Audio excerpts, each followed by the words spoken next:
పోను చేరు సుఖం వేసి కోటి వెళ్ళిపోయింది. రాసుకున్నారండి నన్ను వచ్చి రాసుకున్నారా? నిన్న మాకు ఫోన్ చేయలేదు నేనే ఆల్రెడీ నడిపే మాట్లాడాము.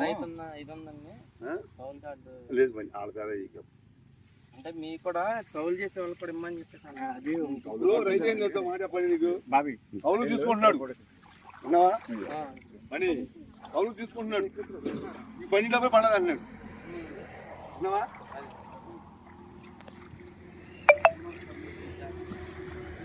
ఈ నీళ్ళు లేకపోతే పని నీళ్ళు ఎక్కేసే చాలు. ఈ నీళ్ళ వల్ల ఈ గాలికి ఇలా ఊగి ఆ నీళ్ళ మీద ఆగింది. ఆ మొక్క మన ఒకటే మడి మురకాలు ఎదురు వచ్చేసింది.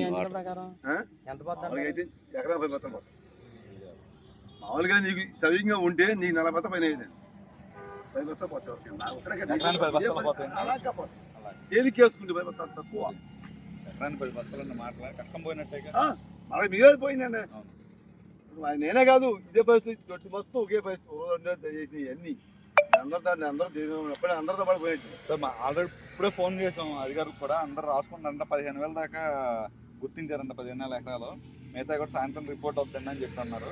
ఉంచుకొని ఆ గవర్నమెంట్కి ఏంటి ఆ లెక్కదారు ఉంచుకొని చేయను పోలా డ్యామేజ్ లేదనుకుంటాడు. ఈ డ్యామేజ్ రాదుగా కూడా ఒకసారి వాళ్ళకి వివరించి అధికారులకు ఒకసారి జాగ్రత్త ఇది కనవలేదు. ఇదిగో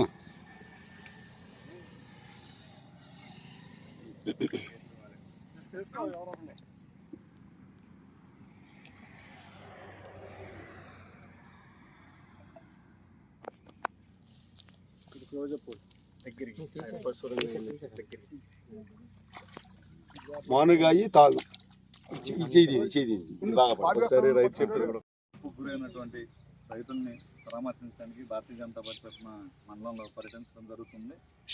అందులో భాగంగా ఈ రైతు దగ్గరికి వస్తే పంట ఇంకో మరొక 20 రోజుల్లో చేతికొచ్చే పంట ఈ తుఫాను వల్ల తీవ్రంగా నష్టపోయామని చెప్పేసి వాపోతున్నారు. ప్రభుత్వాన్ని ఆదుకోవాలని చెప్పేసి రైతు విజ్ఞప్తి చేశారు. ఆల్రెడీ మండలంలో ప్రభుత్వం చేపట్టినటువంటి చర్యల్లో భాగంగా అధికారులు ఏ ఒక్క రైతు కూడా అన్యాయం జరగకూడదన్న ఉద్దేశంతో కౌలు రైతులు కూడా ఎవరు కూడా ఇబ్బంది పడకూడదని చెప్పేసి గౌరవనీయులు ముఖ్యమంత్రి గారు చంద్రబాబు నాయుడు గారు మరియు ఉప ముఖ్యమంత్రి పవన్ కళ్యాణ్ గారి ఆదేశాలతో అందరూ కూడా ఫీల్డ్లో తిరగడం జరుగుతుంది.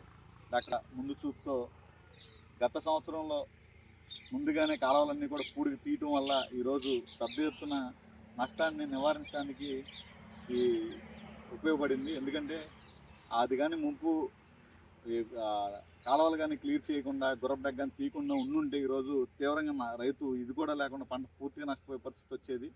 అప్పుడు ప్రభుత్వం ఆదుకునేదానికి కూడా వాళ్ళకి ఎటువంటి ఉపయోగం లేకుండా ఉండేది. కామినేని శ్రీనివాస్ గారు ముందు చూపుతో ముందు కాలువలన్నీ బాగు చేయడం, ఆ వరద నీరు ఈ వర్షానికి వచ్చిన నీరు ఎక్కడ నిల్వ ఉండకుండా మ్యాక్సిమం కాలువలంటే మురికాలువలంటే వెళ్ళిపోవడానికి కాలువ పూర్తి చేయడానికి బాగా ఉపయోగపడిందని చెప్పి రైతులు కూడా హర్షం వ్యక్తం చేస్తున్నారు. ఇప్పుడే అగ్రికల్చర్ ఆఫీసర్ గారితో మాట్లాడడం కూడా జరిగింది. మండలంలో సుమారుగా 15,000 ఎకరాలని గుర్తించామని చెప్పేసి సాయంత్రం కల్లా పూర్తిగా రిపోర్ట్ వస్తుందని చెప్పేసి మండలాధికారి కూడా తెలియజేశారు. మా వంతు కూడా మేము రైతులు ఎవరైతే నష్టపోయారో వాళ్ళ గురించి కౌలు రైతులని అలాగే రైతులను కూడా ఒకసారి ఆ డీటెయిల్స్ తీసుకుని మా రాష్ట్ర అధ్యక్షులు మాధవ్ గారి ఆదేశాలతో ఈ డేటానంతా కూడా తీసుకెళ్ళి మండల అధికారులకు అప్పచెప్తాం. ఇంకా రైతులు ఎవరన్నా కూడా వాళ్ళ దాకా అధికారులు రాలేదని చెప్పేసి వాళ్ళు ఉంటే కూడా మా దృష్టిలో తీసుకొస్తే మేము అధికారుల దృష్టిలో తీసుకెళ్తాం. ఎవరు కూడా ఆందోళన చెందాల్సిన అవసరం లేదు. ఇది మన ప్రభుత్వం, అందరికీ మంచి చేసే ప్రభుత్వం కాబట్టి ప్రతి ఒక్కరు కూడా కొంచెం అంటే మీ నష్టాన్ని పూర్తిగా భర్తీ చేయలేం కానీ కొంతవరకు ప్రభుత్వం నుంచి అండగా ఉంటాం.